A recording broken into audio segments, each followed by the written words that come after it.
Headlines आपने जानी। Bulletin के आगाज में आपको बताएं कि सियालकोट में जश्न आज़ादी की तैयारियां अरूज पर। बाजारों में खरीदारों का रश बढ़ गया। शहरी अपने बच्चों और अहले खाना के साथ पाकिस्तानी परचूम समेत दीगर अशिया की खरीदारी में मसरूफ हैं। इसी पर बात कर लेते हैं हमारे चीफ हाजी नबील से। जी नबील, बताइएगा। जी बिल्कुल, मुल्क भर की तरह सियालकोट में भी जश्न आज़ादी का ज़ोर शोर अरूज पकड़ गया है। मैं इस वक्त एक बाज़ार में मौजूद हूँ जहाँ बच्चे, बूढ़े, नौजवान जश्न आज़ादी का सामान खरीदने आ रहे हैं। मेरे साथ एक शहरी मौजूद हैं, वो भी अपने बच्चों का सामान, ये शर्टें वगैरह, झंडे खरीदने आए हैं। उनसे जानते हैं कि जी भाईजान, बताइएगा कि आप क्या खरीदने आए हैं और क्या क्या खरीद रहे हैं अपने बच्चों के लिए? बच्चों के लिए 14 अगस्त का सामान खरीद रहे हैं।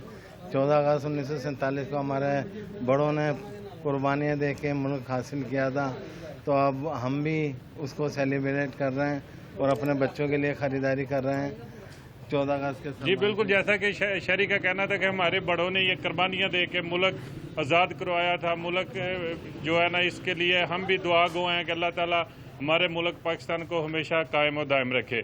जी, पाकिस्तान जिंदाबाद।